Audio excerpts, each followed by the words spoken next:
First of all, Flavia Lamont. Well, we were all only to meet Flavia this year. She has been a great addition to the program.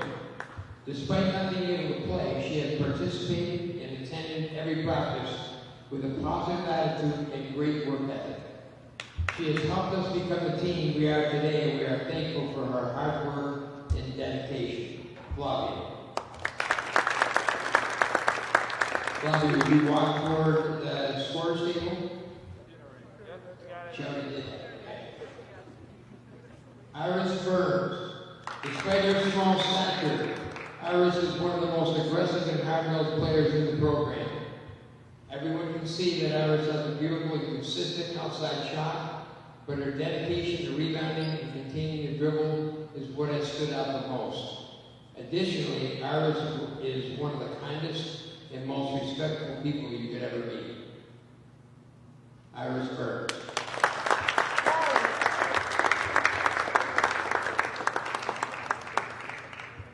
Caitlyn Desaro. Caitlyn has demonstrated a desire and motivation to become the best player she can possibly be.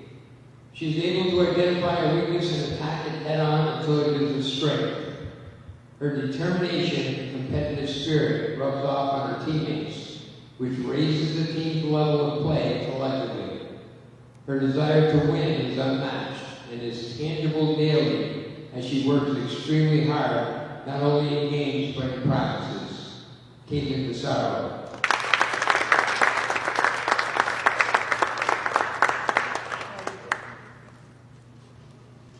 Marin Mcginn. Marin has been a steadying force for the Comet program for a few years now. Her leadership comes in many different areas, such as being vocal and by setting a high standard. Positivity emanates from Marin regardless if she is having a bad day or a great day, and it spreads to the rest of her team. Her willingness to put the team before herself is second to none. Marin Mcginn.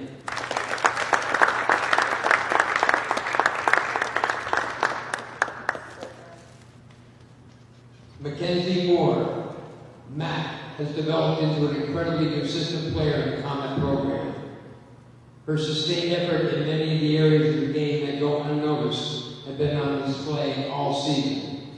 From hitting big shots, grabbing big rebounds, to putting her body on the line and taking a charge, Mac has flourished. Off the floor, she has a great sense of humor that is vital to the team's culture. Mackenzie Moore.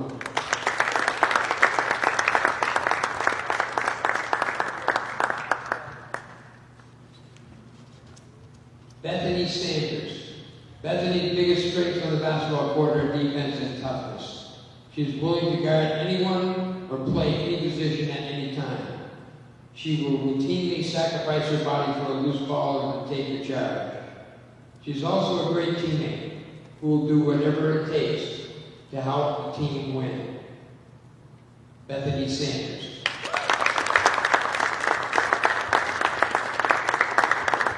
Please join me now in thanking all the Comet seniors that they have all left an indelible impact on the program in their own unique way.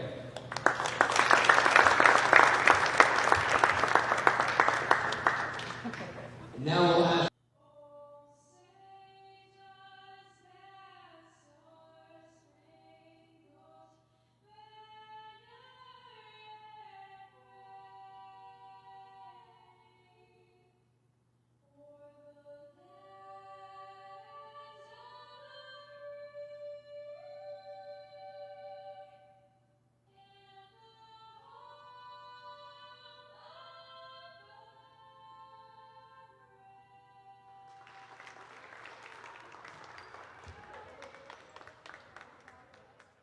Good evening once again, ladies and gentlemen, and welcome to St. Albans for Northwest Access TV's coverage of girls varsity basketball. It is the Seahorses of Burlington High School against the Comets of Bellows Free Academy. Alongside Bryce Batchelder, I'm Wesley Kempton, and Bryce, a very exciting night. It's always sort of an extra thrill when we get to watch that senior night recognition, and for BFA, they've got a good group of seniors who are playing their final home game tonight, and an exciting opportunity for them to go out with a bang here.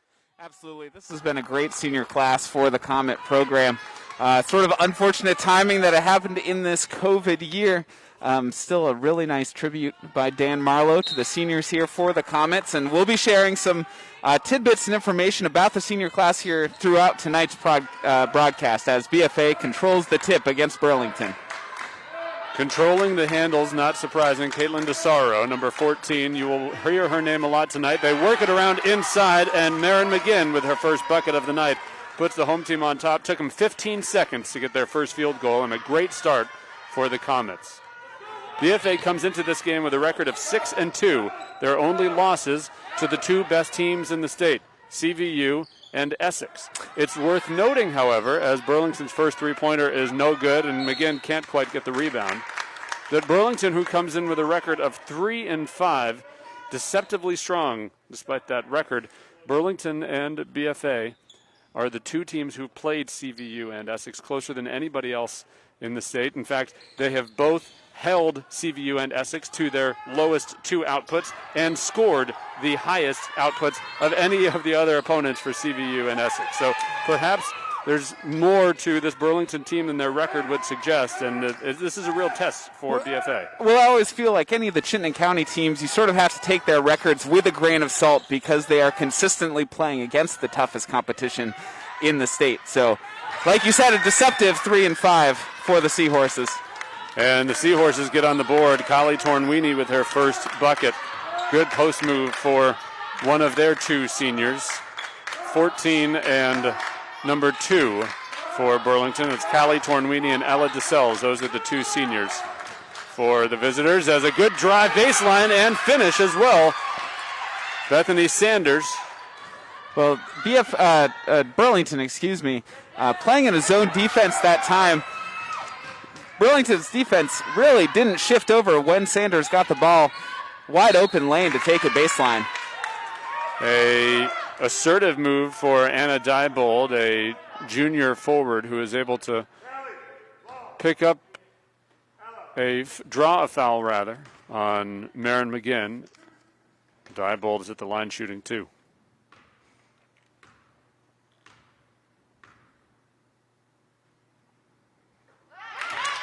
First one will fall. Again, I mentioned that this Burlington team, they've got just two seniors, and they've got a strong junior class, 4 of them, but an amazing amount of underclassmen. And you have to think that this Burlington team is going to be a force in the years to come, as the second field goal of the night for Kylie Tornweeny will fall, and Burlington's got their first lead, 5-4. On the far side, Iris Burns. Skip pass across to Sanders. Other side to Mackenzie Moore. She's going to let it fire, and a little too much heat as we've got a scramble for it. No whistle. Iris Burns is down in the muck, and, that's sort of a good snapshot of Iris Burns as a competitor. She always finds herself in the action. Whether it's no matter which sport she's playing, and amazing that they didn't call a jump ball there. Well, as Dan Marlowe said, as he was recognizing the seniors, for Iris, one of the smallest girls consistently on the court, but also one of the most tenacious girls that you'll see on the court, always diving for those loose balls. Every team needs a player willing to get down and dirty on the floor and really fight for those loose balls, bring a spark of energy to the team. Yeah, and Burns was fun to watch on the soccer field this year, and really through her career for the Comets. That's her style of play. Again, doesn't matter what the sport is. As Kylie Tornweeny gets her third field goal already. We've played just 2.5 minutes and cannot quite finish the three-point play, as McGinn not quite able to get the rebound, and the possession continues for the Seahorses. Good pass inside, but the shot going to miss for Libby Westbrook, and here come the Comets the other way. Desaro. You can already tell in the early going, rebounding is going to be a struggle right now for the Comets. That's something they're going to need to pick up, as McGinn had the first team rebound all night for the Comets on the other end. And McGinn gets blocked as Desaro had grabbed an offensive rebound to extend a possession, but nothing going there for the Comets, who trail by 3 now. A great pace to this game in the early going, and a rare miscue for the Seahorses. They've really controlled the low post in the early couple of minutes, and it has been all Callie Tornwini, who has been efficient and effective. 6 of her team's 7 points. She's been doing a great job cutting to the basket, finding the open lanes, and her team's been doing a great job finding her. Burlington, as you mentioned earlier, in the zone. Desaro outside and good swing to the far, the near baseline rather. It was a missed jumper, just missed for Sanders, and Iris Burns couldn't help herself but charged after and drew the foul. It was a missed jumper, but that was the right look for BFA. BFA that time did a good job of swinging the ball around, got Burlington's zone out of position for that open look. Again, it was Sanders who just missed, but she's one of 2 scorers in the early going for the Comets, and we might as well mention Bethany Sanders now, as we are, as we mentioned, we're going to try to talk a little bit about the different seniors. We're also, on our end, confident that you can hear us at home, but on our end, we're having some audio issues.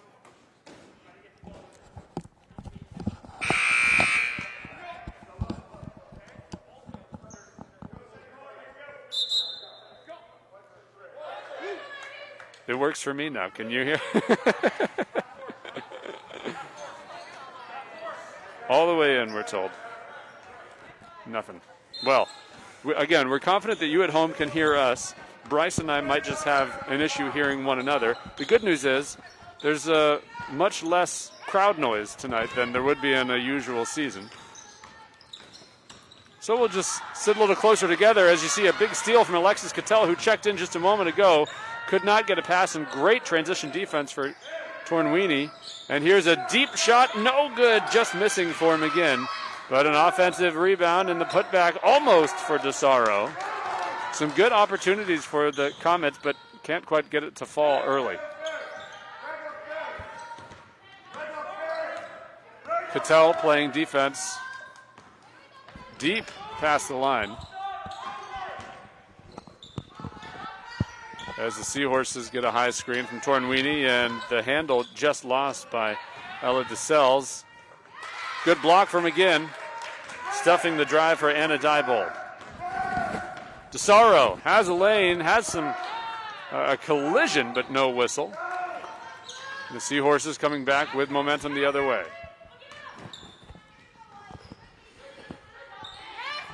Again to Tornwini, fouled this time before she can get it to fall.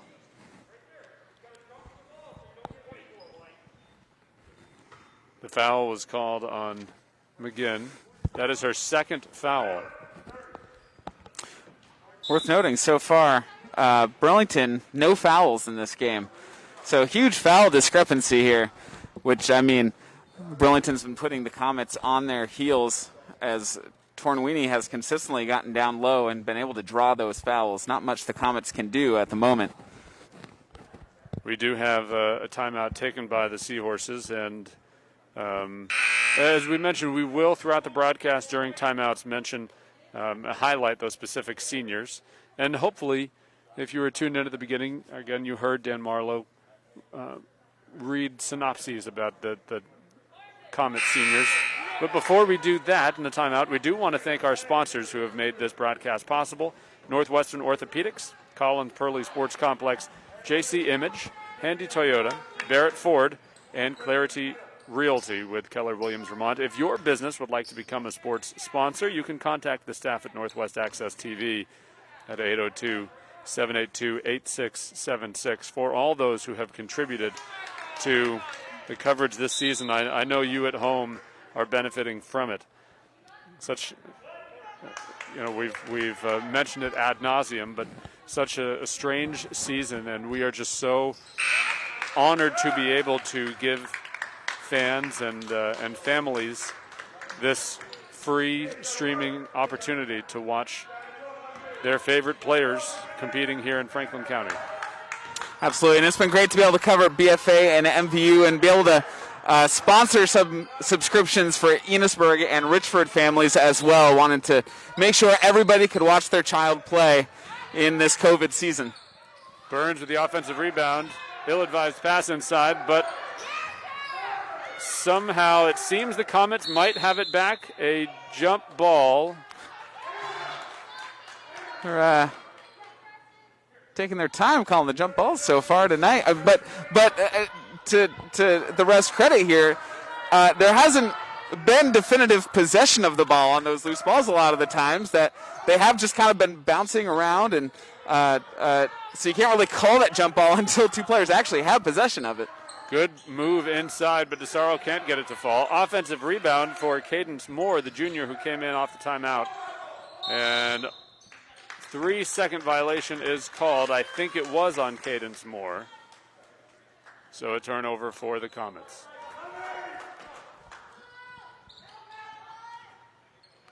The Seahorses have been pretty calm in breaking the press thus far.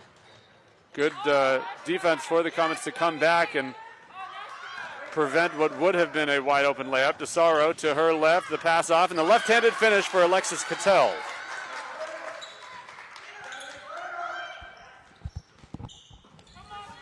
You like the transition offense. You have to be careful, though, if you're BFA. They're expending so much energy on the back half in that full court press. They have to be sure to get back to set up on defense in time.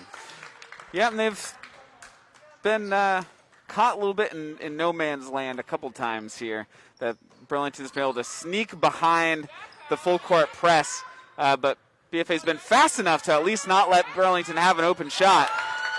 As Callie Tornwini gets another one, she now has 7 points on the evening.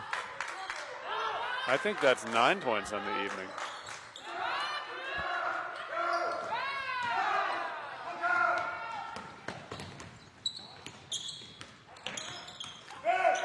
Our stats are very unofficial. We'll double check at halftime. Either way, when the team only has 10, she either has 70 or 90% of them. The foul Both percentages are much higher than I've ever had in a game. The foul on Ella DeSalles. Now, this is nitpicky of me, I admit. But in the fast pace early going of this game, it has caused the shirts for one of the officials to become untucked. And you don't see that every day. And I know there are probably some people who are listening who have a time or two in their playing careers been called out by an official for not having the jersey, the uniform tucked in appropriately, and perhaps some payback here. You can call them out. Not me, of course. It would never be me. The rebound for Cadence Moore as the Comets come the other way. Desaro, such an adept ball handler, but more than just a ball handler. She's really got a great comfort in her game. Desaro, good cut back to the right side as she gets another shot off, fighting for the offensive rebound as a shot fake yields a drive and another missed opportunity for the Comets. They have had some great looks in this quarter and a lot of unfortunate breaks, as a good drive from Anna Diebold will send her back to the line. Even though those opportunities aren't falling, the good news here is that the Comets have started getting opportunities, which there's a couple minutes stretch there toward the beginning of the quarter where it was sort of all Burlington and BFA wasn't getting any open looks. They are now. They just got to get them to fall. As Diebold's free throw goes everywhere but in. Lauren Kate Garceau has checked in, number 12 for the Comets. Lauren Kate is a sophomore. You mentioned the strength of the underclass contingency for the Seahorses. BFA's got a fair number of underclassmen as well.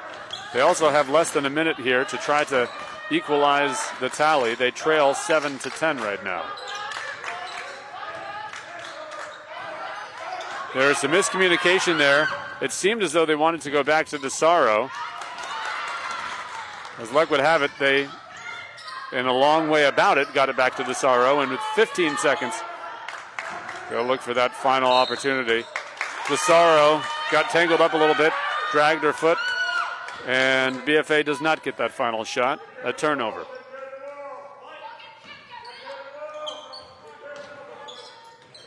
The Seahorses running against the clock. 5 seconds. DeSelles, and a three-pointer launch off the front iron from Cassie Bestie of Burlington, and that is how the first quarter ends. Well played for Burlington, who got dominance inside from Callie Tornweeny. They lead it 10-7. And with this quarter break, we might as well, we said we'd mention the seniors throughout the broadcast. And even though it's similar to, again, what Athletic Director Marlowe read, we'll start by talking about Bethany Sanders. We'll go, I was going to say chronologically, but no, there's basically no order to the list that we had. But we also want to thank the parents for getting us Absolutely. this information and that we can share with everybody. Absolutely. So Bethany Sanders, she's been a Comet basketball player since the 5th grade. She started with Mini Metro and AAU, got her varsity debut at the end of her sophomore year. Strong player. She can come up with big rebounds, has a way of finding her teammates as well. A great defender. She's fierce, and she boxes her opponents out as well as anybody on the team. And you can just see the joy in her face when she plays the game.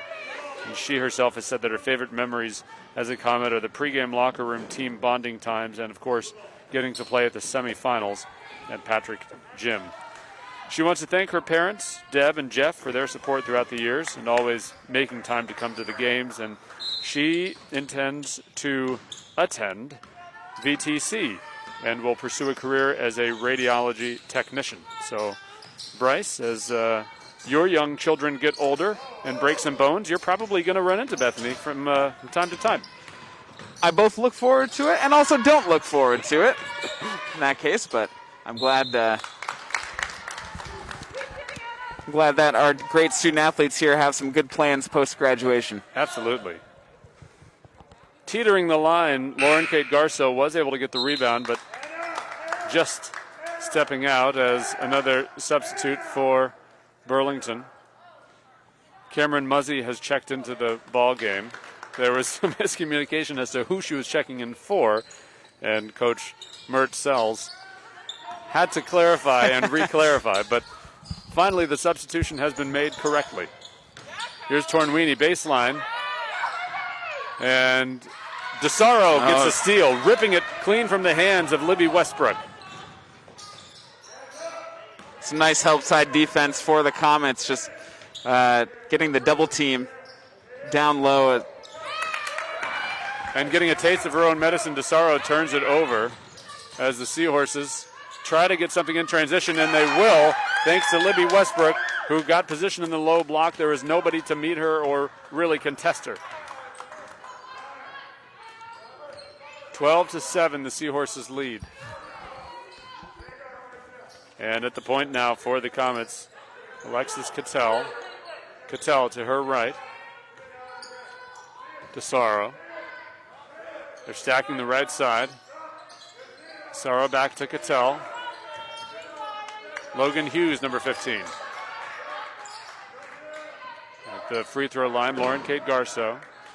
Not a ton of movement going on for the Comets here on this offensive possession. I think they ought to swing it a little bit faster, but between the high post and the low post, those two players got to switch a little bit, try to get Burlington's defense.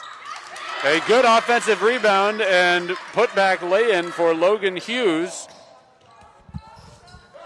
The first basket of the quarter for the Comets. So a good offensive rebound there. One adjustment the Comets have made in the first quarter, especially the first half of the first quarter. Burlington was really dominating the boards, and now BFA dominating, up 9-4 in terms of team rebounds. And a good box out for Alexis Cattell, who ended up getting a long rebound and leading the charge. They couldn't get the lay-in to fall, but an assertive offensive rebound and put back for Caitlyn Desaro. We'll have her at the line shooting 2.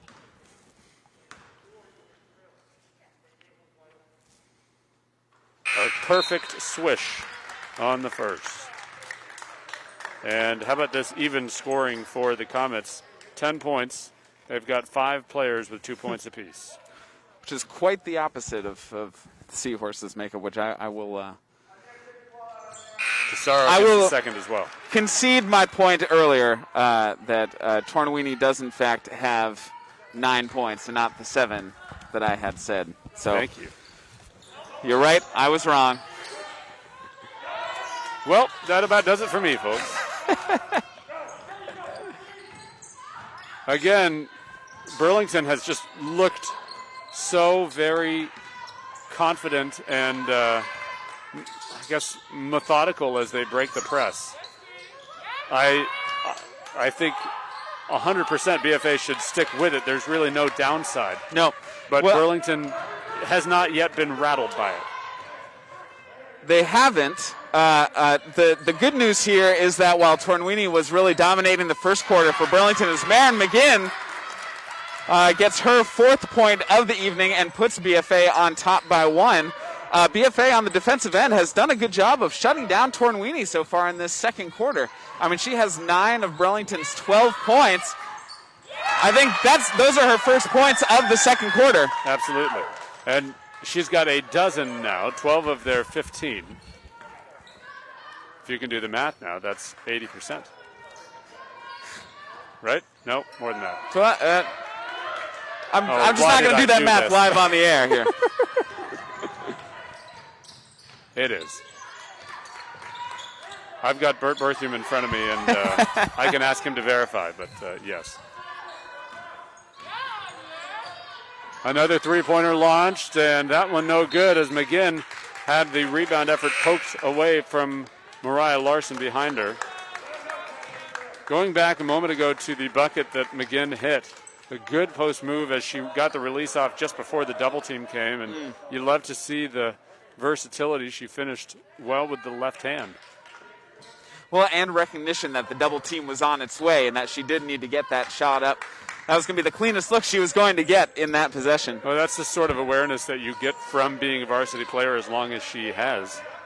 You get a feel for the game. Yep. 3-year varsity player. At the elbow extended, the Comets go, and the far side they go, and a couple of steps from Lauren Kate Garso. The other senior move that we saw Marin McGinn put on that possession as she was battling for position down on the block, gave a nice little push to the Burlington defender in her back to get some space, and then immediately threw her hands up as if I didn't touch anything. And got away with it. So nice senior move there for McGinn. Well, she needs to be very careful with that. She's got 2 fouls as it is. And you see how effective she is. She's the leading scorer for the Comets. They don't want to lose her this early in the game. That would be a big 3rd foul to pick up. And McGinn almost picking up one there. She lunged to get the pass, did not get it. And instead, it's another bucket for the Seahorses, who find themselves up by 4.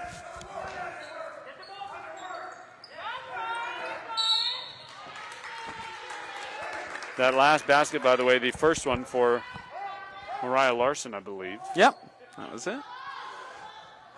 And that time, good position by McGinn down on the block. Just got her defender in a rough spot, having to reach behind McGinn, able to draw the foul. But that comes from just having really solid post position as the offensive player.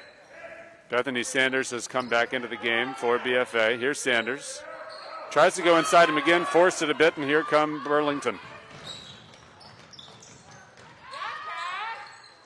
Good block and a fight on the ground.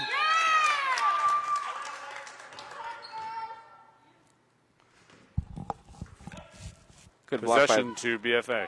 Bethany Sanders getting that block from behind. Sort of a LeBron chase down almost. Not quite. Almost. In spirit. One step in, a kick outside to Desaro. Desaro got the shot off and got the shot to fall. 5 points for her. And that was all set up by Alexis Cattell with the aggressive step inside the three-point line. Made Burlington's defense have to pay attention to her and gave Desaro just enough space to be able to get that shot off. And Desaro, I mean, she had to have a quick release. Absolutely. There. And how about Alexis Cattell again, active hands defensively, forcing the turnover as she tipped the pass and chasing it down. It went off the fingers of Mariah Larson. And BFA having the opportunity to tie this one up or perhaps take the lead. As with 2.5 to play in the second quarter, they're down 17-15. And Cattell, the junior who always gives energy for BFA, also has a three-point shot. Cattell, you hear the call from the bench. Coach Paul LaFontaine is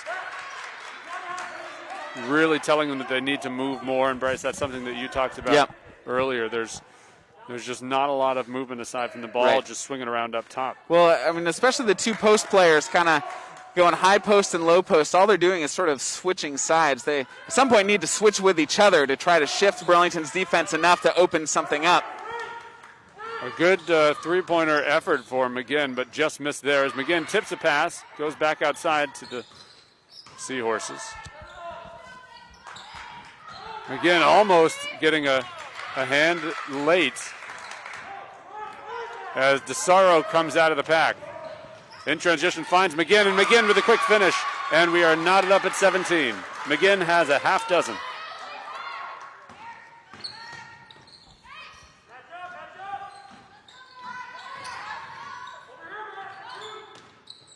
Baseline jumper, no good. McGinn with a rebound. It was Anna Diebold who launched that shot. Oh, good nice shot fake pump for fake. Cattell, and she finishes in transition to put the home team back up by a pair where they have not been since the first couple of minutes of this contest. Just such a smart pump fake. I think most players, even at the varsity level, would just try to go right up with that layup, but that's just awareness, knowing that defenders are around her. Get that pump fake, get the defender up in the air, and you got a nice open look. The ball handler for Burlington, number 3, is Cassie Bestie. She is just a freshman and one of the Seahorses' best players. And she's being guarded by one of the Comets' best defenders in Bethany Sanders. As Desaro almost gets another steal, driving in. Amazing that there is no whistle there as Ella DeSelles went through 3 defenders. And BFA comes up with the rebound. That's McGinn's 4th rebound of the evening to go along with her 6 points. Iris Burns swinging it around to the right side. Desaro back to Sanders. Sanders inside. Good right block play. from McGinn. And McGinn gets another bucket inside. Great position and a great pass to get it to her. Yeah, that play doesn't happen without such an on-point pass to lob it over the defender where only McGinn could get it. Bestie with a quick pass off. Kicked away. And with 11.5 seconds, the Comets will bring in a couple of substitutes. Cadence Moore, number 21, and Logan Hughes, number 15. I'll also mention, stick around during halftime. We're going to have a conversation with our videographer, Megan Buckley, as Alexis Cattell gets a steal. And they are able to get it over, and a foul will send Bethany Sanders to the line for 2 shots. A great swing for the Comets, who found themselves down by 2 points just a couple of minutes ago. They're on a 6-0 run and have the chance to give themselves a 6-point halftime lead.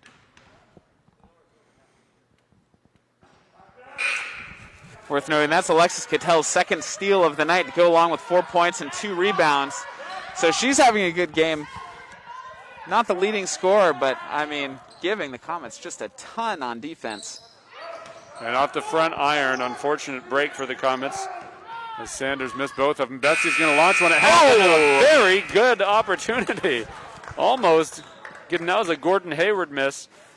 And as it is, a big second quarter for the Comets in which they outscore their opponents 14-7, and they lead it 21-17 at the break.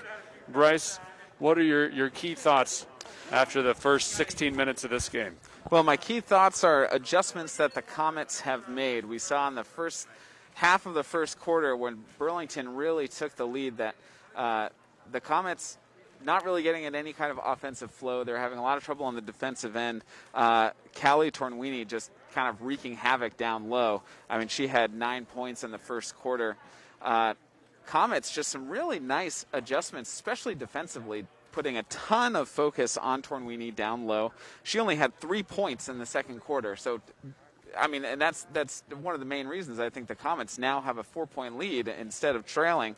And then Marin Mcginn, 8 points, 4 rebounds. I mean, she just took over in that second quarter. And again, a big swing for BFA to get some great positive momentum. Really, in those last couple of minutes is when they started to assert themselves. And all in all, though, you notice, we're not having a barn burner here. Both teams really strong defensively. And even though BFA has to feel good about where they are right now, it's just a 4-point lead. This is Right, not in hand right. for either team here. And I think the second half is going to be a real battle.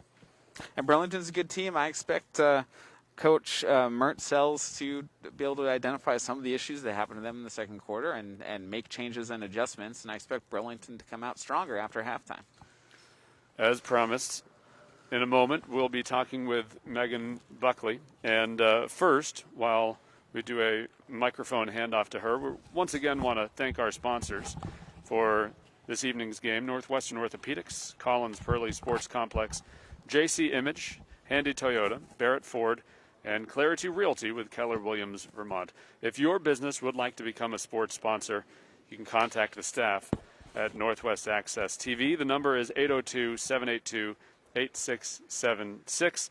And again, as I said, a treat for you at halftime here. Normally, Megan stays behind the camera, and I guess we're all sort of staying off camera right now. But we're gonna have some thoughts from Megan Buckley, who has been a videographer for Northwest Access for how long now? Since October. Since October. You started with the soccer season, and you're a name that many fans of Comet basketball not unfamiliar with. You were a senior just last year. Yep. and so you know these seniors really well who are being recognized tonight, and I mean, friends and teammates with them. So tell me a little bit. You've got the special privilege to be able to be here and watch them on senior night. What are your what feelings, I guess, do you have watching your former teammates here in their final home game as Comets? Well, first of all, I feel really honored to be here to be able to film their senior night and also provide the broadcast for the family members. And so I understand, these girls have not had a normal season at all, and that must be so hard, especially on senior night. Your 4 years in high school go by really fast. I definitely know that, and especially your senior year, and to have their season abbreviated, I can't even imagine. But these 5 seniors, they're the most positive group of girls I know, and I know they're definitely making the most out of this season, and I can see they're leaving it on the court every single game. When you look at these players and think about their careers coming to a close, are there any particular moments that come to mind of sort of highlights of your time as teammates with them? Oh, yeah, definitely. One that comes to mind right away is last year, actually, we were at North Country, and we were down, I think, 1 or 2 points, and right at the buzzer to end the game, Marin shot this 3 from 4 feet behind the 3-point line, and it swished. And we ended up winning that game, and it was just an incredible feeling.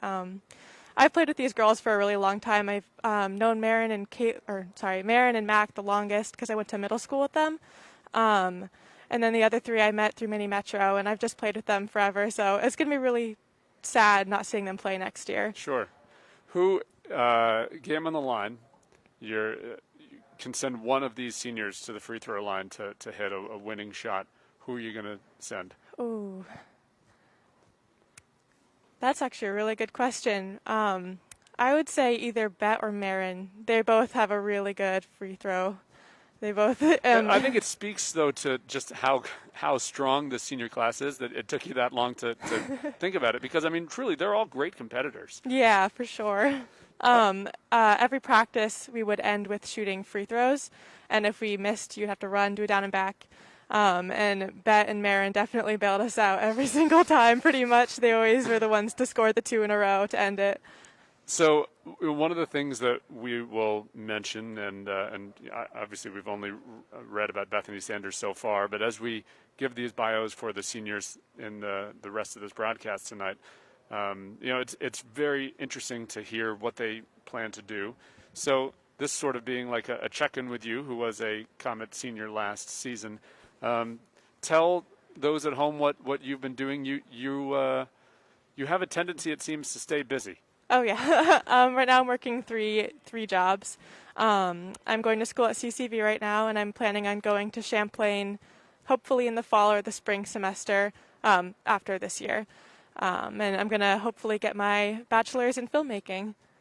And you're getting some good experience through Northwest Access Yes. behind the camera. Absolutely. So you mentioned, and as we all know, how strange the season has been for these athletes. But tell me about the experience and perhaps for those at home, an interesting opportunity to hear you talk about it. What was it like being a senior when your senior year was halted? And obviously you still did remote learning, but describe what that was. It was a year ago now, almost to the day. So describe what those last couple of months of your high school career were like. I was very lucky to have family come to senior night as well. So I can't really say that it didn't go as well as how I planned it to go.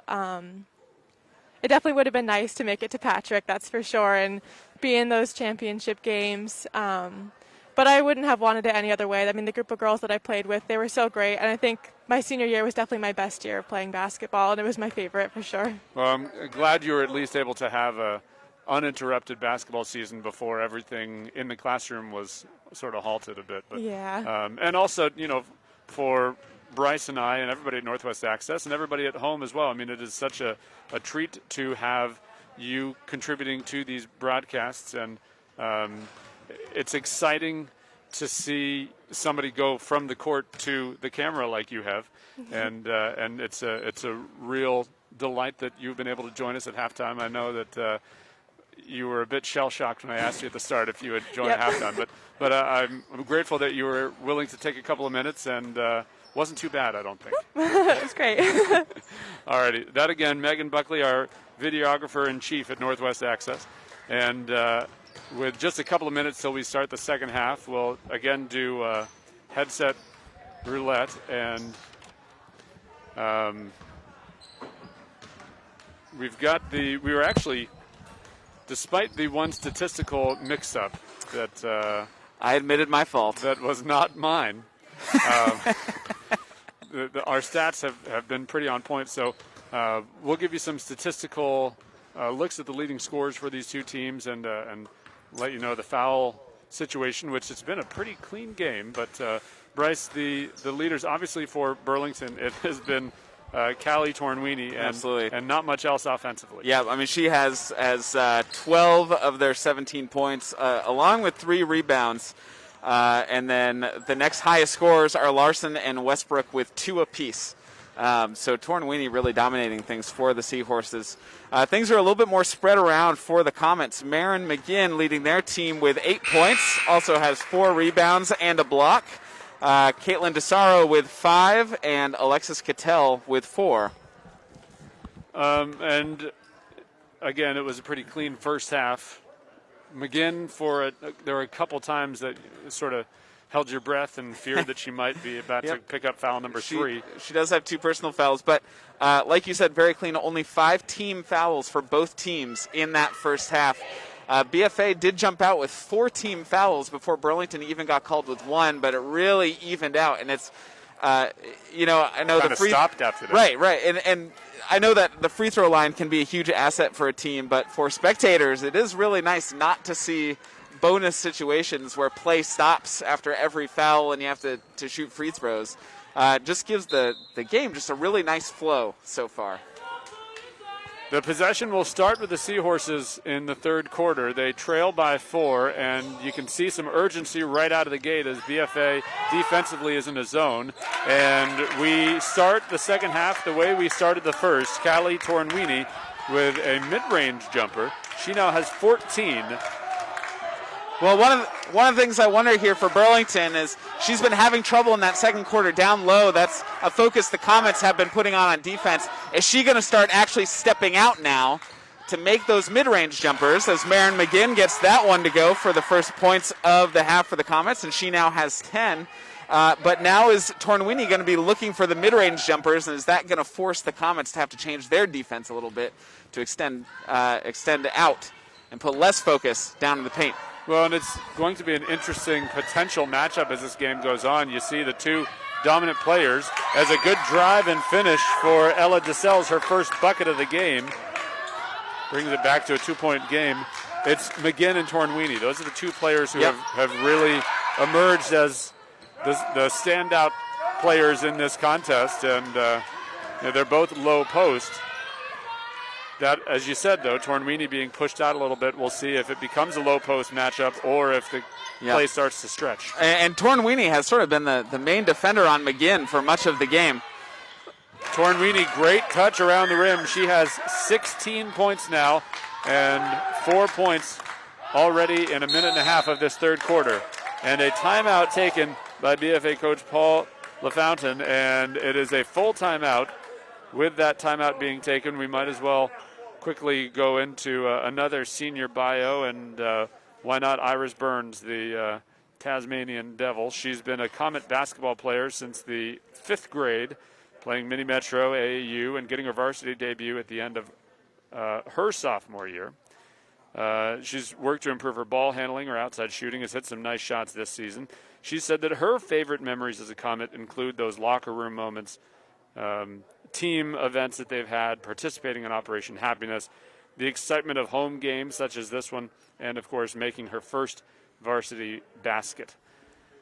She wants to thank her parents, Peter and Martha, for their support, and her many coaches over the years, including the Desaros, Doug, Binsu, Garso, Rob, Coach Danny, Coach Earl, and Coach Paul and Bake.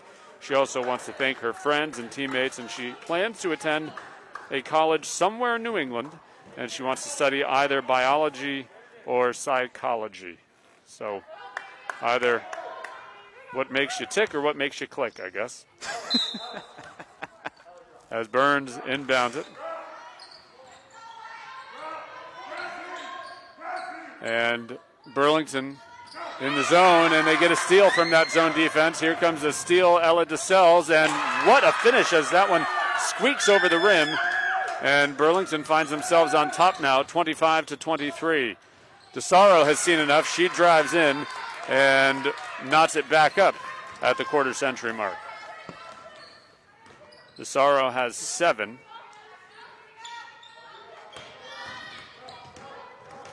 And DeSales, who was quiet in that first half, has 4 points this quarter. She's the ball handler, number 2. Goes inside to Tornwini. Tornwini has, again, great touch down low and continues to light up the scorebook. And Tornwini moving a lot more on the second half, really going outside, inside, outside. And that's getting her some wide open looks here and that she's taking advantage of. As Marin Mcginn now with 12 points and ties the game once again. Again, it's sort of Mcginn and Tornwini that are just rising to the top here. And Tornwini fed inside, a rare miss and the low block, and a great feed from the freshman Cassie Bessie. But again, that rare miss for Tornwini. We'll see if the Comets can capitalize on that break. And Coach LaFountain might want to consider telling his team, if you are guarding Tornwini, do not help off of her. They got lucky that she missed that one. She was wide open. Absolutely. Because the help defense had shifted for BFA. And it was, that sort of defensive awareness as Bessie launches a three-pointer. It will miss, and a good box out from Burns allows a rebound to get to the hands of Mackenzie Moore. The other way, it will be Bethany Sanders, her second field goal, and puts the home team back up by a pair. Again, in that second quarter, defensively, they were tuned in to not let Tornwini get that position. That's why her only shot was a three-pointer. Yep. But Tornwini has gotten hot here in the third, already 6 points for her. And Iris Burns was called for the foul. It was almost a block, but a little bit too much contact, and it is her second foul, the first foul for either team in this second half. But like I said, it's because Tornwini is moving a lot more on offense that in that second quarter, she really just tried to lay claim just to down low, and BFA was able to concentrate their defense on just stopping her from getting open looks on the block. But now she's really moving and making some nice cuts. That's opening her up a lot, both outside and back inside. First free throw for Diebold will fall.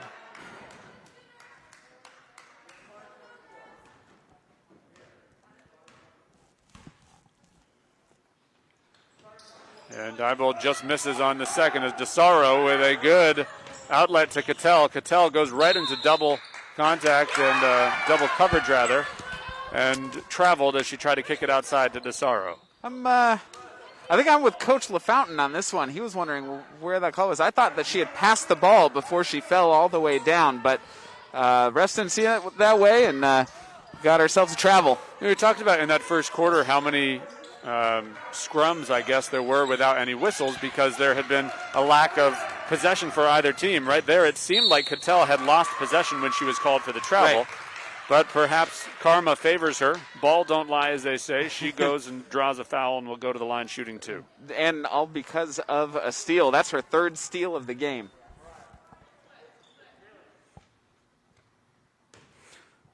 Cattell, again, just a junior.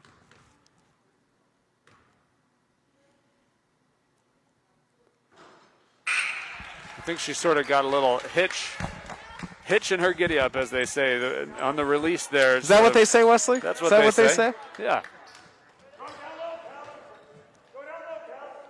I can't tell you how many times I've said that today. Are you honestly telling me you've never described someone as having a hitch in their giddy up? Well, I mean. Well, she fixed it there. Are you talking about throughout my life or just like since breakfast? In either case, both answers are 0. Cattell, I think, would have had her fourth steal had she not tripped up on the official. See her shaking off that left hand and hope that everything is just fine with her. Great intensity for Cattell, who is up against a freshman, Cassie Bestie. DeSales to the corner, Tornwini. Tornwini inside.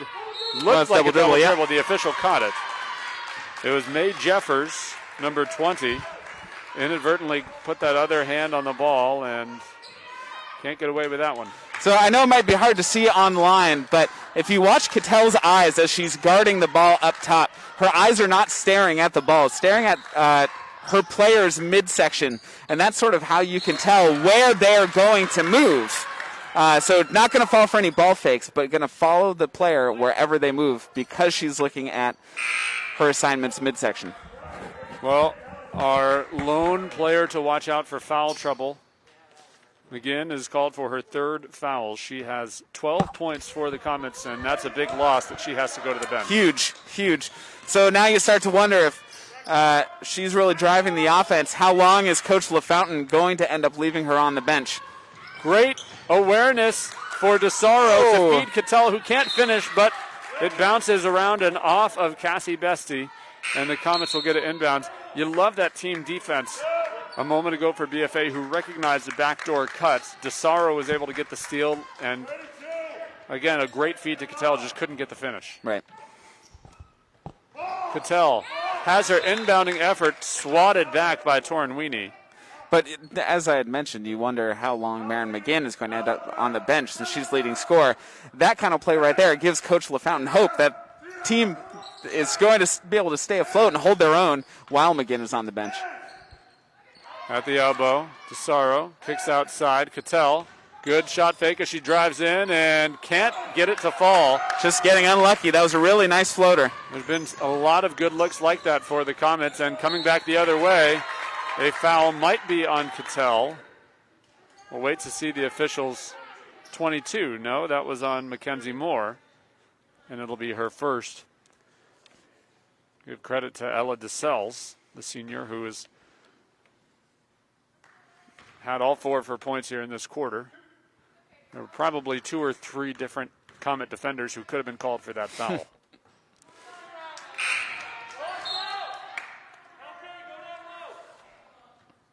Logan Hughes is checked back into the game, as Mackenzie Moore will get a breather.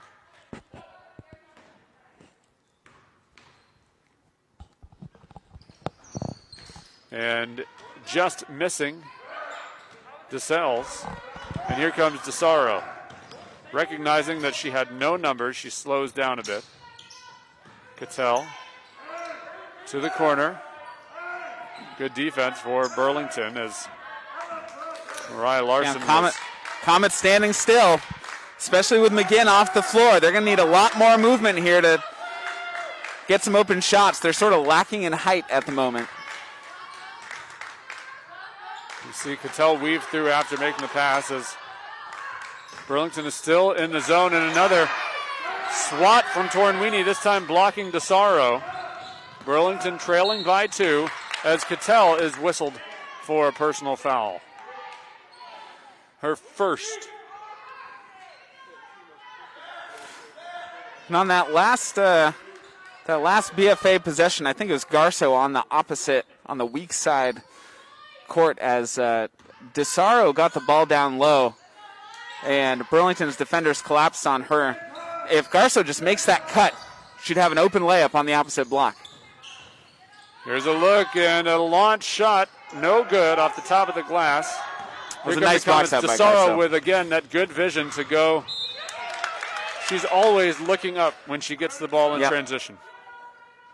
And as a coach and as a fan of basketball, you love seeing a player who's always looking up like that. To the wing.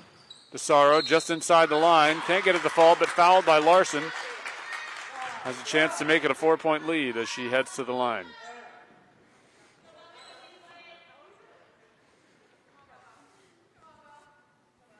First foul on Larson. And just the second for the Seahorses.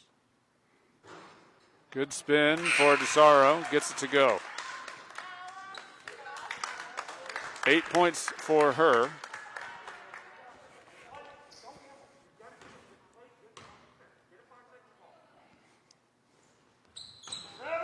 Missing on the second as Larson skies for the board.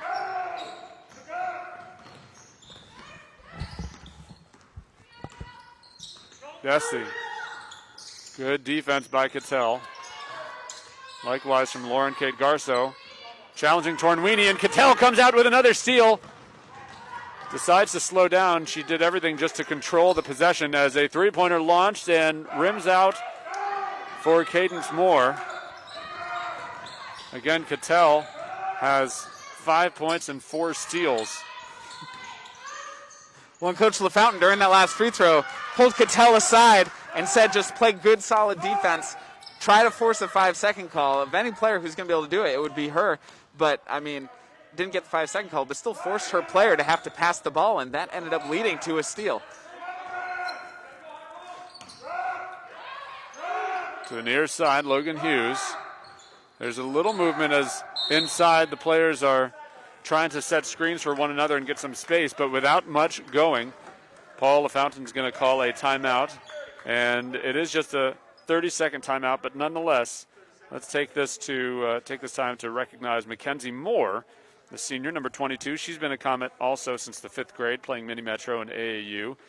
A 3-year varsity player. She's a key player for this team, and with her versatility, she's strong in the block. She's hit some big threes this season, and she also does a great job finding her teammates with some great passes.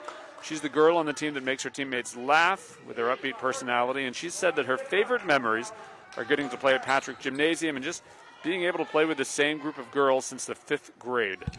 She wants to thank her parents, Tom and Shannon, and her sister, Cadence, for always supporting her, as well as her past coaches for helping her become the player she is today. Next year, she will attend Norwich as Tornwini gets another block, and Tornwini saves it as well to Bestie. Mackenzie Moore plans to pursue a career in nursing. Norwich has a great nursing program, and they're lucky to have her. Cattell to Desaro. She pulls up before Tornwini has a chance for the block, but Tornwini altered that one. In transition, Bessie's got space. Great defense to come back, but not in time as Bessie gets her first field goal. The clock is about to expire. A quick release and no three-pointer at the buzzer. It is a 1-point game as we start the fourth.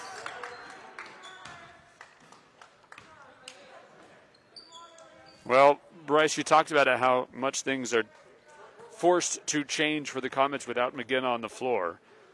With 3 fouls, we likely should see her through the whole fourth quarter as long as fouls don't creep up. But you see how Burlington was able to slowly grind their way into it with her on the bench, and just a 1-point game.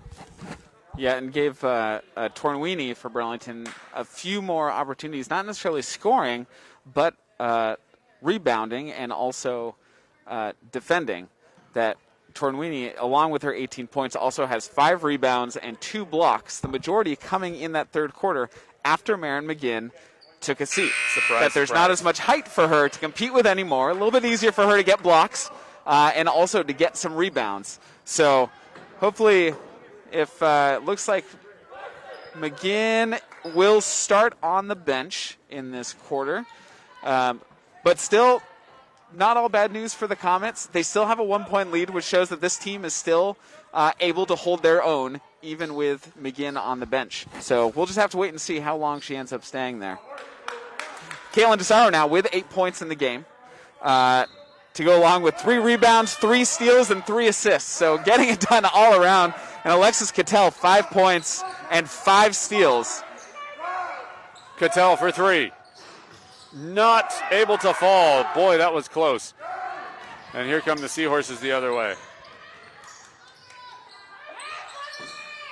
Good pivot move and a good finish for Libby Westbrook, who gets her second field goal, and it puts the visitors up by a point.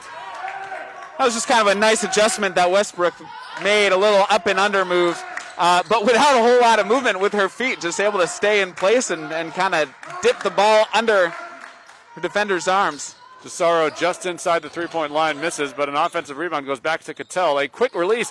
She is getting unlucky. Far in as unlucky. Go, and it came out. That's her, I think, third close shot from close range that has just unlucky bounced out. And good defense for Desaro, forcing Burlington to back out. Ella DeSales kicks outside, a three-pointer launched, and off the front iron. A loose ball is going to go back to the Seahorses, whose possession is extended. Bessie picks it up in the corner, and good defense for Cattell, as Cattell somehow not drawing a foul there. Finally, she does in the act of shooting. Another steal for the Comets. I mentioned it very briefly at the start of this contest.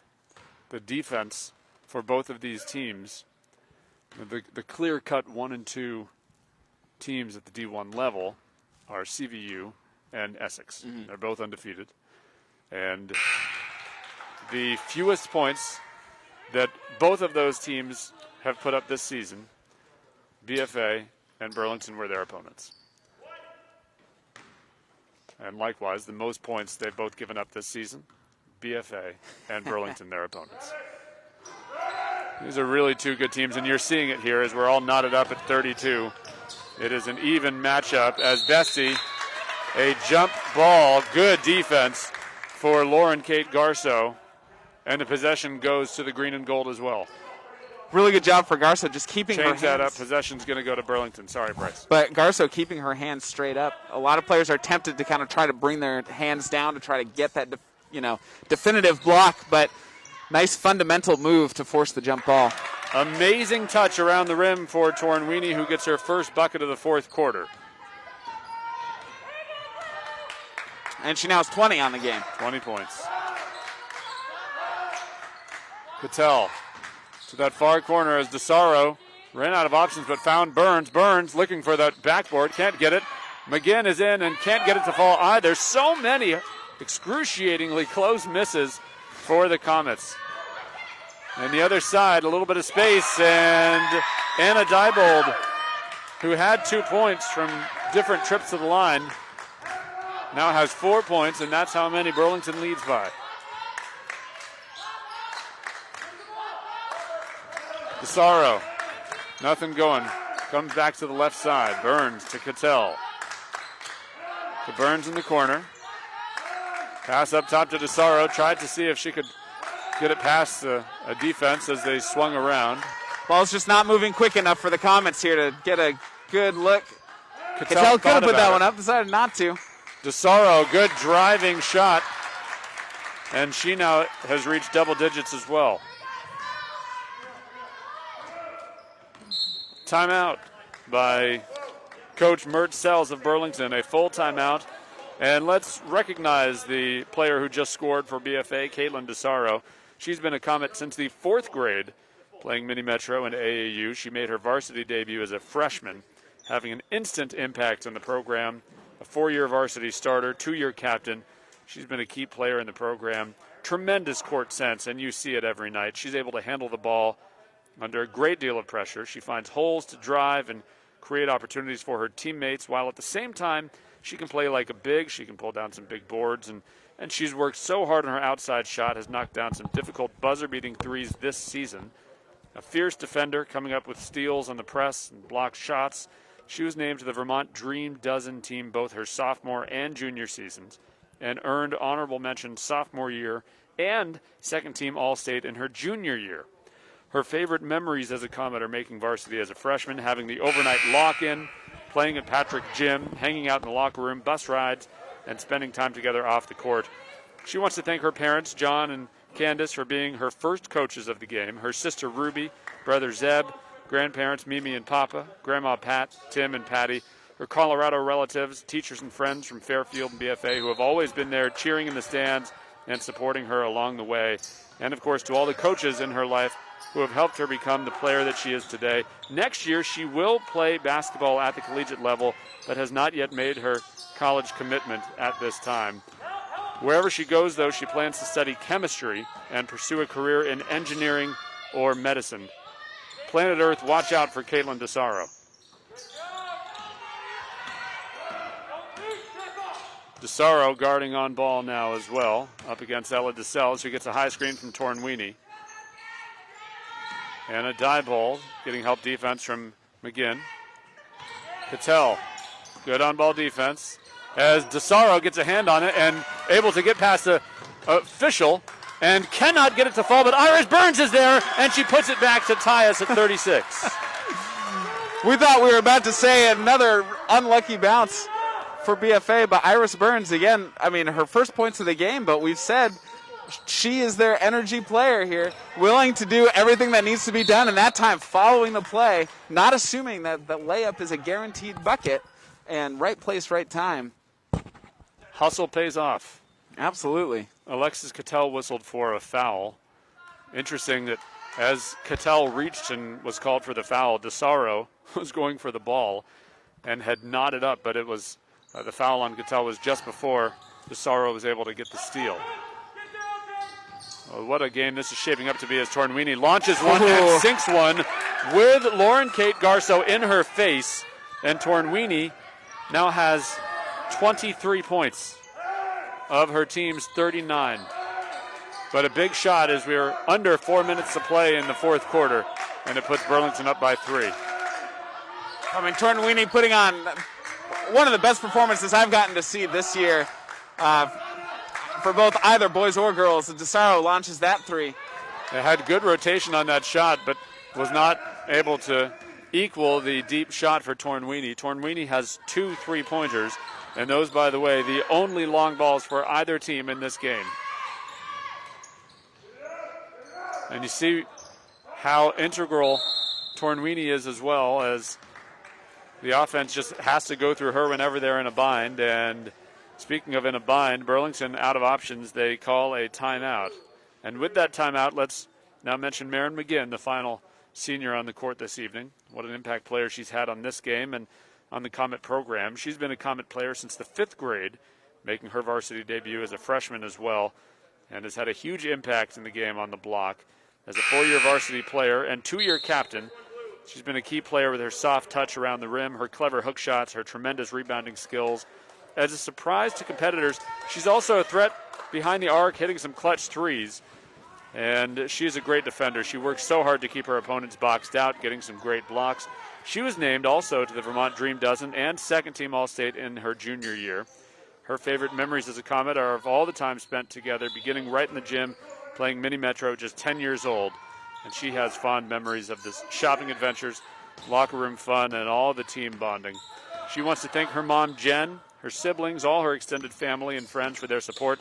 In her words, she said, "You all light my world and make every moment together exciting."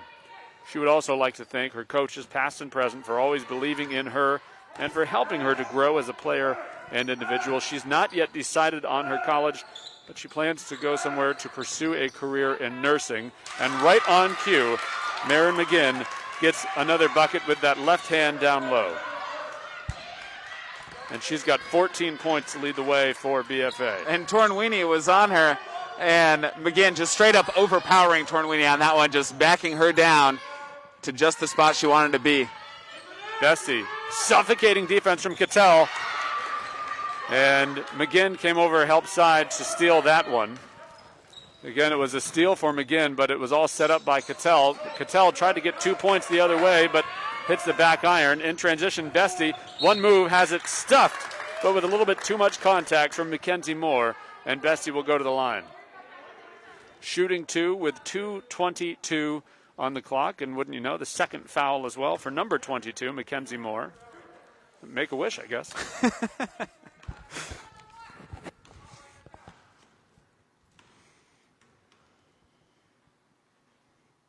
Bessie's first free throw, just missing. The rims have not been kind to either team. So many shots that look like you're going to get a friendly bounce that just have not been falling tonight. But as any coach will tell you, you can't control if it goes in or not sometimes, but you can control your defense, and both teams have been playing strong defense. It's a 2-point game with 2 minutes to go. Cattell to Desaro. Pass back over towards Moore as Desaro finds Garceau. Up top, Desaro kicks back to Garceau. Launches a three, no good. And somehow Desaro got it, but knotted up with Tornwini. Possession still favoring the Comets.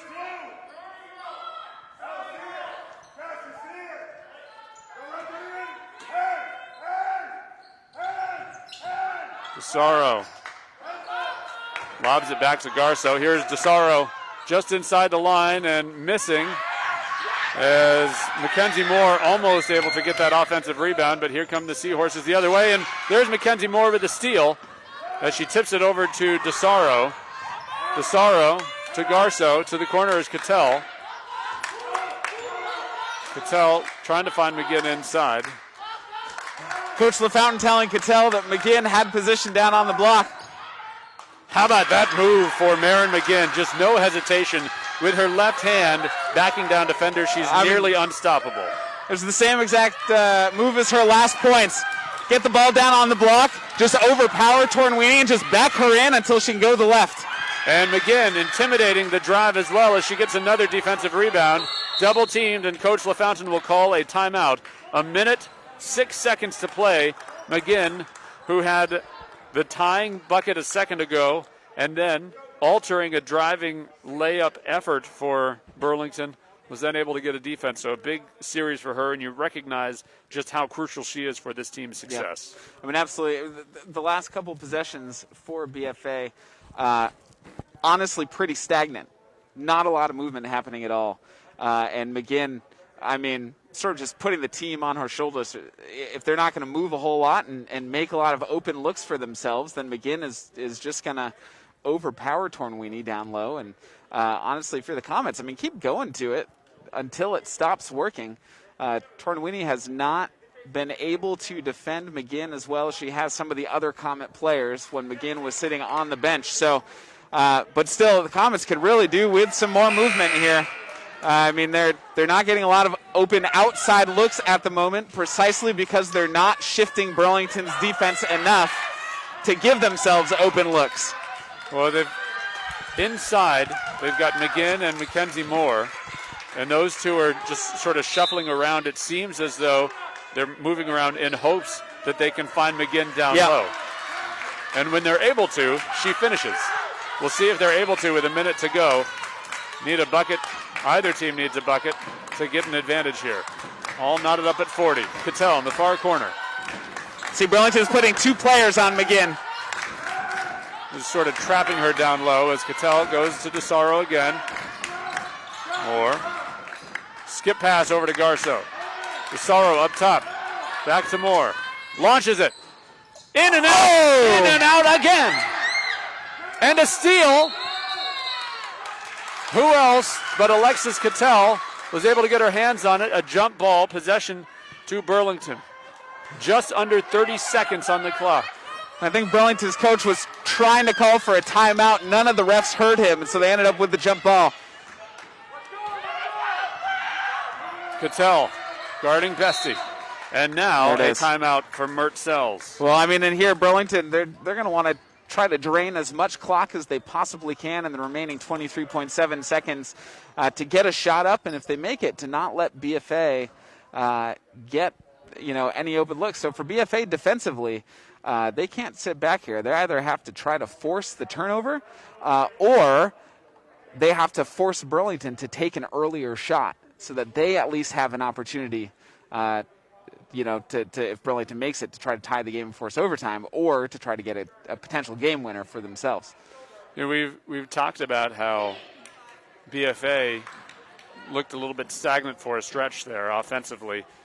For Burlington, because of this intimidating Comet defense, they have really not had it easy offensively, aside from if they're able to get it inside to Tornweenie as well. Right. If you, having seen what you have of this team tonight, what would you draw up to try to give yourselves a guaranteed field goal if such a thing exists in this game? For the Comets, you're just trying to guard Tornweenie right now and let Alexis Cattell do her work up top. Somehow sneaking past Marin Mcginn. Libby Westbrook, able to get her third field goal. Here come the Comets the other way. McGinn launches one.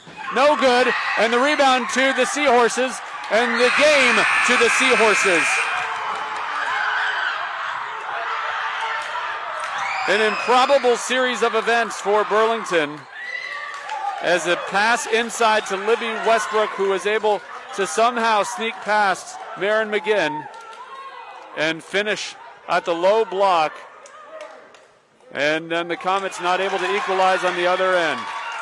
Just the third loss of the season for the Comets, and in heartbreaking fashion, to a gutsy performance from Burlington. As I said at the beginning, don't let that 3-5 record deceive you.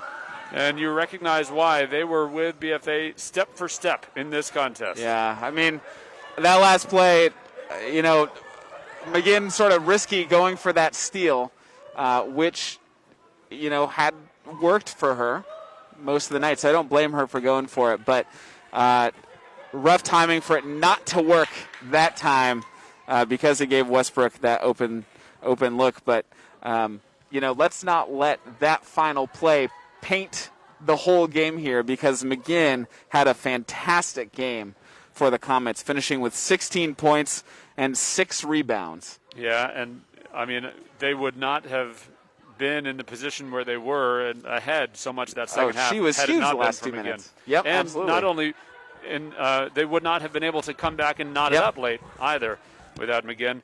Looking throughout both teams' rosters, obviously Caitlyn Desaro was a huge impact player for the Comets tonight as well. Yep, a great stat line for her. 10 points, 4 rebounds, 4 steals, and 3 assists. So while not the high scorer, I mean, she was doing everything else. Everything, and speaking of everything, Alexis Cattell, you saw defensively what she was able to do and the impact that she made as well. 6 points, 3 rebounds, 6 steals. She was, especially the second half, a big part of not letting Burlington necessarily get into their offensive set very cleanly, picking up the ball handler at half court, even sometimes extending beyond the half court line, and just great defensive instincts, not only sort of picking the ball out of a player's hands, but also anticipating passes. But looking at Burlington, I think it seems to me pretty clear who our Showtime player of the game is this evening. It was they finished with 42 points, and 23 of them came from Callie Tornwini. Callie Tornwini, 23 points, also 8 rebounds, a steal, and 2 blocks. Yeah, that is fairly dominant. Fairly dominant indeed. Well, hey, Bryce, we will give that T-shirt to her before they escape back down the interstate. But this is the final scheduled broadcast of this winter sports season for Northwest Access.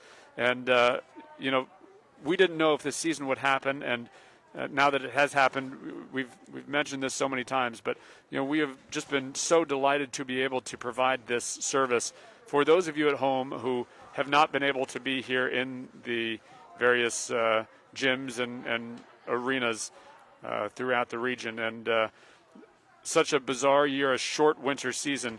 But it has been so exciting. It was less than a month ago that the first winter sports season game was played, and it was right here. Yep. And unfortunate the result for both of those games, in fact. But it has been a lot of fun to be able to share Franklin County's best with you at home. Yeah, I mean, sort of pushed us to new limits and sort of problem solving a whole schedule and how to live stream from everywhere. So I want to send out a huge shout out to the staff at Northwest Access TV, Paul Snyder, Alan Cunningham, and Roger Lindala for really spearheading this whole endeavor.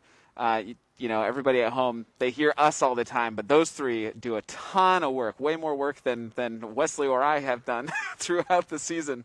To say nothing possible. As well of the videographers who are there at every single game. And you heard at halftime from Megan Buckley, who she was here before we were and had it all set up. And yep. And in fact, all season long, the various videographers who have been there to watch the junior varsity games as well. And even though there hasn't always been play-by-play, to let those at home watch that. And it has been a lot of challenges for Northwest Access, but it's been so rewarding to be able to provide this service to the folks at home. And we also for sure want to thank the ADs, especially at BFA and MVU this year, as those are the two schools that we've been covering. So Dan Marlowe and John Lumsden, thank you both for your support and opening your doors to the school to allow us to cover these games. And, of course, we want to thank all of you for watching them and being so supportive. We are a nonprofit. We have a donation link up there. If you'd like to donate to our continuing coverage, we'd appreciate it. But more than just donations, we appreciate that everybody's been watching and has been spreading the good word about these broadcasts. And we are year after year blown away by the level of community support that we've received. We'll just say as we head into the spring season here, just to make sure it takes a whole community to make sure that we can have a full spring athletic season. So continuing to ask folks to be careful out there, follow precautions, wear your mask, socially distant. It's not just the athletes who have to be careful to make sure we have a full season. It's our entire county. So let's make sure that our student athletes can get a spring season in here. Well said. And with that said, we will wrap up here from BFA. The final score for the final time, Burlington 42, BFA 40. The Seahorses move to 4-5 on the year. BFA falls to 6-3. For Megan Buckley and Bryce Batchelder, I'm Wesley Kempton. Thank you so much, everybody, for being a part of the ride this season. Until next time, so long.